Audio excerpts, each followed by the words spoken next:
Hello everyone, good afternoon. কেমন আছো সবাই? আশা করছি সবাই খুব ভালো আছো, সুস্থ আছো।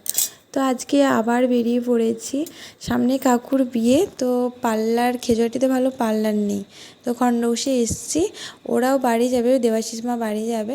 তো আমি বললাম যে আমাকে একটু পার্লারে নিয়ে চলো, আর ওখানেই নবগ্রামে আমার শাড়ি টাড়িগুলো সব আছে শ্বশুরবাড়িতে, ওখান থেকেই শাড়ি টাড়িগুলো নিয়ে আসবো, মানে আমরা আবার চলে আসবো। তো এখন আমার আইব্রো করা চলছে, এরপর বোন করবে।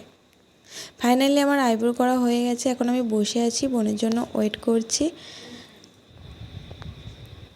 জানি না কেমন হয়েছে আমার আইব্রোটা, বেশি একটু সরু সরু লাগছে। এখানে বোনের হচ্ছে।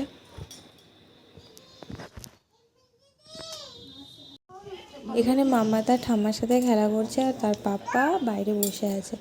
ফাইনালি আমাদের কাজ কমপ্লিট হয়ে গেছে। চলো তাহলে শ্বশুরবাড়ি থেকে ঘুরিয়ে আনি। তো এখানে খুব একটা আসা হয় না, কলকাতা থেকে এলেও আমি মানে অমরপুরে ঢুকি, কারণ এখানে একদিনের জন্য এলেও তোমার মাম্মার জন্য অনেক জিনিস আনতে হবে, মানে খাবার টাবার সব আনতে হবে, আবার পরিষ্কার পরিষ্কার করতে হবে। কিন্তু খুব একটা আসা হয় না, মানে মাঝে মধ্যেই আসা হয়। তো দেখো চলে এসেছি।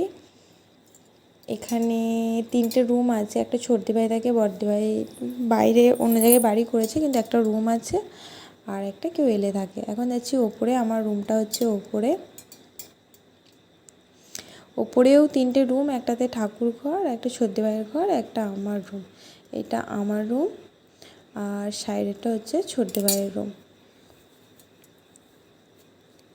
দেখো অনেকটাই সন্ধে হয়ে গেছে, আবার বাড়ি ফিরতে হবে। এটা হচ্ছে আমার রুম। দেখো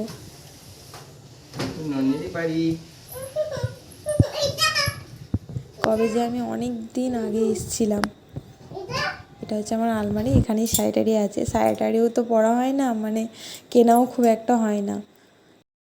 এই দেখো এটা আমার আলমারি, এখানেই শাড়ি টাড়ি আছে, অনেক শাড়ি আছে। এক একটা হ্যাঙ্গারে তোমার 2-3টে করে শাড়ি আছে। বিয়েতে আমাকে অনেকগুলো শাড়ি দিয়েছিল, বিয়ের প্রথম প্রথম তখন পরেছি। কলকাতায় যাবার পর থেকে আর শাড়ি পরা হয় না, কারণ কেন বলো তো, ওখানে তো কেউ শাড়ি পরে না। নাহলে শাড়ি পরতে কার না ভালো লাগে বলো, একটু শাড়ি পরে ছবি তুলতে।